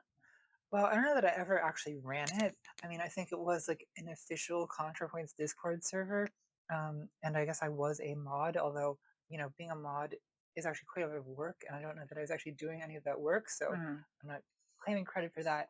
But at the time, I think I had like what 20 or 30, at most like 50,000 followers. Oh, So, wow. I mean, which is still like sizable, Yeah. but it's this is just to give an indication that like this was not at a stage in my career where I had a million followers. I feel like to have a private, fan community that you're actively, directly engaged in at the point of a million followers is completely untenable and a very bad idea. Yeah. Um, because it starts to become like Colleen Ballinger having a group chat with her. You know what I mean? I mean, I think it would be a little Mm. different with me because my fans are mostly older than Colleen Ballinger's fans. I think my fans are overwhelmingly adults, for Hmm. example. That's good. But I think that, even back then, like this wasn't a good idea. in part because of the like there's just a certain like power dynamic, and a lot of people, they form a parasocial attachment to you based on your videos, and then when you interact with them, you have this like kind of magnetism over them. They give you power, which is just it's too easy to like almost inadvertently abuse it. It's just not a good idea. Hmm. um, but yeah, why did this Discord stop existing? Well, it stopped existing because at the time, there was a lot of people were using this to discuss politics, but there would be increasingly frequent civil wars within the Discord about one issue or Mm. another, where I would then be asked to come in and essentially adjudicate like what was allowed or what was the official Contrapoints Discord position on XYZ political issue. Mm. And I think the one that finally got out of hand to the point that I shut it down was, I believe the debate in question was, is it racist to be anti-Marxist, Leninist, Maoist? And I just decided, I'm out. Like I'm not, I'm not. I'd rather not have a Discord than have to answer this question, Yeah. right? So I also think I kind of realized like this will only end badly for me if I continue to let this be an official Discord. Sure. So I I think the Discord still exists. I don't know. I don't enter those spaces Mm. because they're fan spaces. Like it's not really for me. It's for them. Sure. And I think that I think it's called the unofficial. I hope it's called that. I think it's called the unofficial Contrapoints Discord or something like that. But yeah, it has moderators that have nothing to do with me and no input from me. So I think that's probably for the best. You know, it, I can't really be held accountable for things that go on in that community because I don't know what they are and I am not involved. Mm. Um, and I prefer to keep it that way. Yeah. No, that definitely makes sense. There's, yeah, I mean, like, I guess with Discord, I feel like it's hard because a big pull of utilizing Discord, at least from my perspective, right? Thinking about like how to be able to translate into like IRL political effective, advocacy, effectiveness, so on and so forth. It seems like it's important to have those kinds of personal relationships, and they usually are Yeah. like best fostered on something like Discord with like live streams or what have you. But I feel like, especially when you get to such a large size with like a politically focused Discord, like what you were dealing with, it just seems like it's almost like an inevitability that you're going to have to constantly adjudicate those kind of issues or go to war with your community or get into arguments with people or whatever, like if you want that to be able to survive in the long run. Like I don't know, I guess I haven't heard of a really large Discord community that's politically focused where either it hasn't been nuked, or the creator hasn't just like completely dissociated with it like with what you did, or with someone like large streamers where they'll either like basically say like, these are the beliefs of this Discord. If you disagree with this, then you're out. And it becomes very echo chambery. Or they just are like constantly debating with people in there. And that's just like, it basically becomes like a full time job managing it. Yeah, I think any community online has to be moderated, and people often don't appreciate the work of moderation that goes into making like any given online community usable. Because without moderation, everything's just 8kun, right? Yeah. Like unusable trash. Like so, I think that uh, you know, I'm not saying respect the mods necessarily, but I mean maybe a little bit respect the mods. Like I Hmm. I admire the people who put a lot of like unpaid time into Yeah. making online communities like functional, It's hard. and it's not easy. So I don't envy that position. No, you have to make a lot of like judgment calls that will make a lot of people mad, but it's just like you know there just can't be no rules. Um, People used to think this, right? People, I remember like a very common position people would adopt online is that like free speech would thrive if we just got rid of every single rule governing speech in Oh every my single God. situation, right? So like any kind of like regulation of what you can say in any community for any reason at all is seen as like sort of um, you know anti-free speech censorship. Well, I feel like we've kind of, I mean, most recently with Elon Musk taking over Twitter and turning it into X, there was initially this notion that this was going to be like the free speech platform. There's never, I mean, we've seen it so many times now that we know the exact progression of what happens when you attempt to do that. Hmm. Um, right. So It ends up getting like overrun by extremists who end up like bullying out a lot of people. And yeah, I mean, yeah. the first thing that comes up is content that is illegal, right? Yep. which forces you to, oh, actually, you do need to moderate this to some extent, or the government will shut the website down for Right. hosting, you know, sexually explicit images of underage people, for example, Sure. right? Um, so yeah, you do in fact need to do at least that level of moderation. Mm. Um, but then, right, okay, well, how much hate speech is allowed? How many Nazis do you want to have? Like, these are questions that you do start having to ask. Yeah. So yes, there do in fact need to be rules. Yeah. No, that makes sense. And it's always just like I feel like as someone moderating a community, it becomes like it's one of those things where I feel like people look at it and they're like, oh, it should be like super easy, just Yeah. be reasonable. But everyone's idea of what reasonable is going to be different, and Yes. that's where the issue is. Yeah. Completely. Um, all right. So another thing I'm really interested in talking to you about is, I mean, like, something that is in the backdrop of a lot of what you do, is the fact that you're one of the largest, not only women content creators online in this political space, and not only one of the largest queer creators, but also like one of the largest, specifically like trans creators in this sort of online space. And at least when I was looking at the numbers, mind you, there's a lot of like large transgender content creators, but very few of them that focus primarily or in large part on political subjects. The other two who are like super notable being Under the Desk News, who's non-binary, who's really popular on TikTok, and then Blair White. Um, Not great, but those are the numbers. And so, I guess I'm wondering like just what's your feelings about that? Like, how has that affected your content? Yeah, like I don't know, like how does that factor into what you do?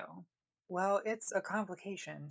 I Hmm. mean, there's a lot of elements to it. One is that you're going to take like an increased level of heat from people who are going to hate you because you're transgender. Yeah. It is very much a thing. Um, Obviously, then there's another side to it, which is like this kind of mascot, like your kind of mascot role. Whereas Hmm. now, okay, well, you're a famous trans person. There's not that many famous trans people, Yeah. so you're now seen as like a representative, which comes with all kinds of like, pressures for you to.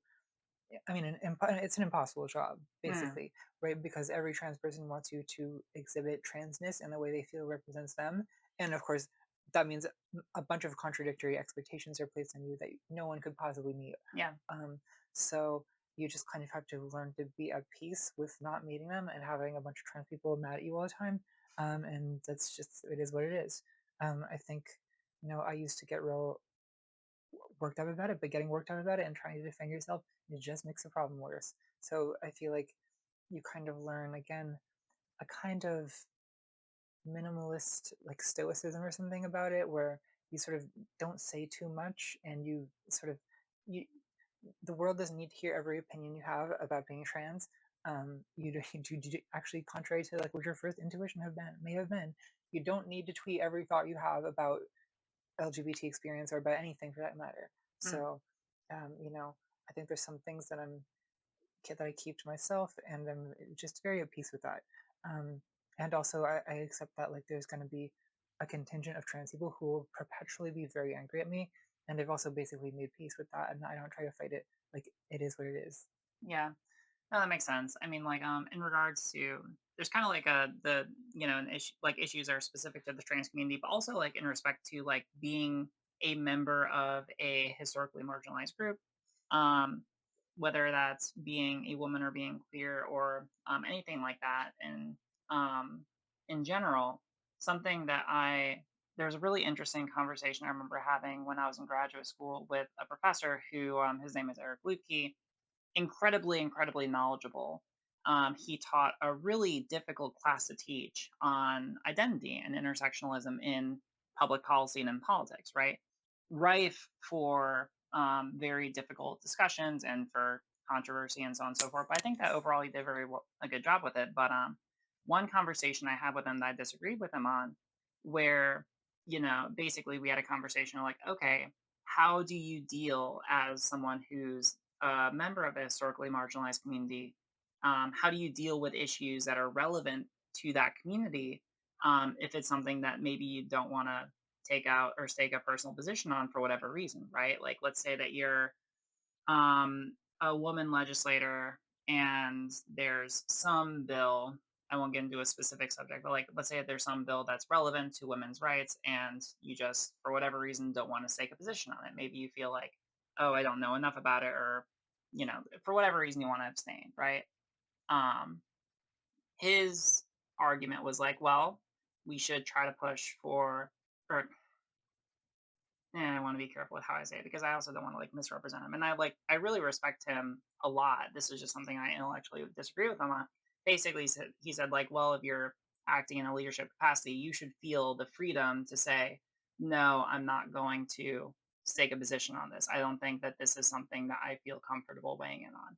And I appreciate that. And I think that that's something that would be ideal to do.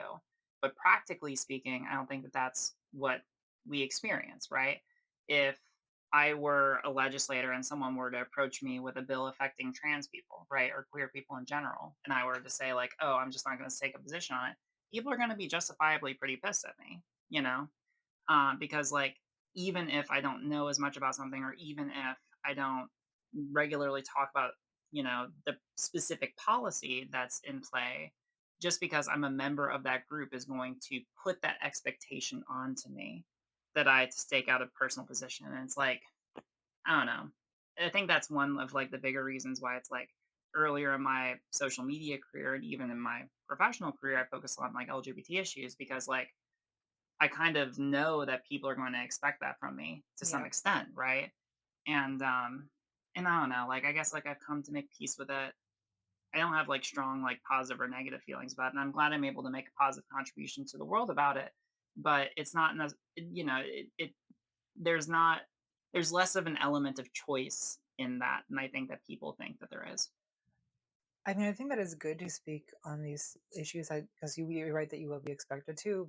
It's good to speak if you feel that you have something to say. But I Mm, guess that where I agree with your professor somewhat is that I do think it's like worth resisting the kind of like ghettoization of identity, where like if you're a transgender, people basically only care what you have to say if it's about being transgender. yeah. Um, I mean, obviously, this is a thing that happens in right wing politics, like very starkly, where like okay, so I think like maybe the most famous example in the '70s, Phyllis Schlafly wanted basically to be like a John Birch, like anti-communist, like foreign policy kind of person, but she kind of was ghettoized into this like women's issues role, which she was extremely effective at as Mm, a right-wing anti-feminist speaker. But it never materialized anything more than that because as a right-wing woman, she was seen as, oh, you're useful, you can represent, the right-wing view on women's issues, but never, mm, never anything beyond that. yeah. Unfortunately, I think it does happen on the left too, where if you are trans, like you kind of do get tokenized a little bit Yeah. to being like where people want you to talk about trans stuff, but then they become less interested to hear what you have to say about anything else. Yeah. Um, and I do think that's like like somewhat worth resisting. Yeah. That makes sense. Um, all right. Jumping around. So a couple of years ago, and I mentioned this to you a little bit ago, you did a speech at the XOXO conference, specifically talking about, I don't know if I'm pronouncing that right, specifically talking about your channel and your vision of it back then. That was back in 2018. And I think at that conference, you said that the purpose of your channel, or the thesis of it, is to be a response to, at the time it was like online fascism, right, or like on the online far right, right? That was what you're contradicting, the contrapoints. But in more recent videos you've done, it doesn't seem like that's really been the focus. You've been focusing on more subjects, like you mentioned earlier, that are like more, where your passion is. I don't want to put words in your mouth, but what would you say is like currently the thesis of your channel? I don't know that there is a thesis beyond talking about things that I find interesting. Hmm. Like I think that when I first started the channel, yeah, there was a sort of more consistent pattern of like types of creator that I would be responding to, or like types of debates that I would be interested in contributing to. But I feel like um, part of like what is good about getting sort of big enough to be independent is that I'm not necessarily tied to a particular culture war context. And I think I have built an audience that is interested in hearing what I have to say about almost anything, as long as I can make it interesting. Sure. So, you know, to me, that is exciting. And it makes it more rewarding that I'm not stuck talking about just one type of thing. So, you know, obviously, like doing a 3-hour video about the Twilight Saga was definitely branching out and Sure. definitely not something that people expect from me, and probably not something that most people would think they would want from me. But it was something that I got interested in and felt I had something to say, and so I did it, and the video got people watched the video, so Yeah. I guess it works. Likewise with videos, like I did a video called Envy about envy and its like manifestation in all kinds of like social and political contexts. I don't think anyone would have asked me to make a video about envy, right? If I'd had like a poll of topics I could cover and envy was a choice, I don't think that would have gotten a lot of votes. But Mm. I had something to say about it, and so that's what I made the video about. So I think at this point that the topic is what I'm interested in right now. Um, Yeah. Obviously, I don't talk about everything I'm interested in because I know that some stuff doesn't necessarily have you know a big audience that's interested. I mean, Sure. I as a hobby, am I play classical piano music. I have a lot of thoughts about that, but I don't make videos about it because um, well, I think that it's like it's like a smaller niche of people that are interested in that, and Sure. also like I'm not necessarily such an expert in it that it like warrants me speaking to such a big audience about it. Um, so I guess I limit topics to what's interesting to me, what I think people want to or will or need to hear, Mm. um, and also uh, what I think that I can be a reasonable spokesperson for the topic. Like if it's something that I feel like there's some topics that I don't necessarily want to touch just because I'm not a good voice for that topic. Mm. Okay. I like to think I'm aware of my limitations. So like not like being conscious of like, okay, like this might be something interesting, but I might not have like the best experience, or I probably couldn't like develop the right experience to be able to like speak on something Right. I'm not, like responsibly. I'm never like the experience of a black person in America is not a good topic for me Yeah. for reasons that I assume I need not state. Yeah. Right. Yeah. No, Like I I hear don't you. know. Like I guess people call it staying in your lane. It's a bit cliche, but you know what I mean. Like there's topics where you are not necessarily the right person to be talking about it. Yeah. No, that makes sense. And I mean, like, I do think that there's an element to where it's like, you know, if there's a subject that's interesting and you could develop a good Yeah. perspective for it, then, that could be something worth pursuing. But yeah, like, I probably could never make a video titled, you know, um, my experience as a Asian person or something, Yeah. I It's mean, less, I will talk. I mean, even as a white American, I will talk about race because if you want to talk about American politics, it's somewhat unavoidable, yeah, right? That you talk that race comes up, but I also know that I try to keep aware of like the fact that I represent a particular type of perspective on this topic that is not the only or final or even the most interesting or relevant necessarily perspective on it. mm, So there's a limitation there to sure, like what how far I can go with that. that makes sense. So we've talked a decent bit about your channel, the kind of theory behind it, the way that you conduct yourself, and where you're at currently. You also talked about like advice for larger content creators and how they could use their platform, especially if they want to try to use it to influence and have a positive effect in IRL politics. I think that before you mentioned the possibility of like what advice you give to smaller people or to people just starting out, and how they could be able to make an impact. So I think that makes the most sense to take this wrap up. So like for people who are starting out, who probably are just looking for any advice or any inspiration or any whatever, just so they could be able to make some kind of positive contribution to the world and use social media as a vehicle for doing that, what advice would you give them? Well, I feel like it goes back to my central piece of advice, which is if you're going to speak, have something to say. Hmm. Um, so only you can know what that is because you know what you care about, you know what you're interested in, you know what you're knowledgeable about, you know what is exciting to you, and therefore what you could make exciting to other people. Hmm. So again, um, on some level, you have to like customize your topic and your channel and whatever creative thing you just, whatever it is you're creating, you have to tailor it to your own personality and interests. So don't just try to imitate someone because someone else is talking about a certain topic. You're going to try talking about it. Okay, but are you interested in that topic? Do you have anything to say about the topic? A good like test for whether you have something to say about something is, do you find yourself thinking about it a lot, Hmm. like just spontaneously? Are you in the shower, are you driving, and are you like running through arguments and thoughts about this topic in your head? If Hmm. you are, then it's a sign that you have something that you want to say about this, right?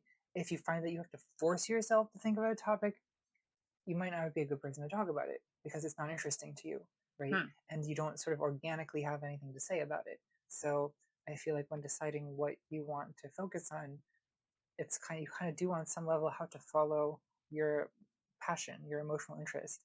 Like you can't. There's some things that can't be forced, and I feel like, when choosing what you're going to make your YouTube channel about, that's definitely a thing that I would not force it. Interesting. And I mean, like that makes a lot of sense, right? Yeah, it's just like it's fascinating because I feel like a lot of people probably do begin from that kind of perspective. I think that most people who begin creating YouTube content or create some kind of social media content probably begin with the perspective of, oh, there's something that I think is really important that I want to say. Maybe they don't have the right way of communicating it. Maybe it's, a not great video and, there's probably some element like, yeah, they have to work up, their presentation skills, their speaking skills, their editing skills, right? Like those are, there's a lot of soft skills that come with creating something that people want to watch. But from what you're saying, and you can correct me if I'm wrong, it sounds like the foundation that people can't get distracted from, even if there's a lot of incentives trying to push people away from it, you can't get distracted away from making something that fundamentally you really care about.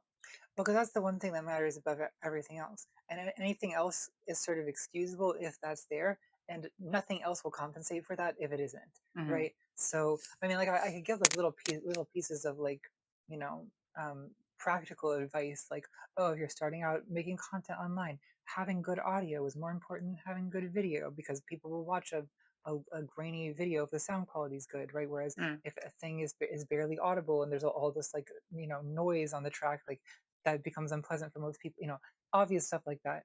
I mean, you can just sort of do. I did not know anything about video production really when I started. Like, I had no background in that. I had no experience.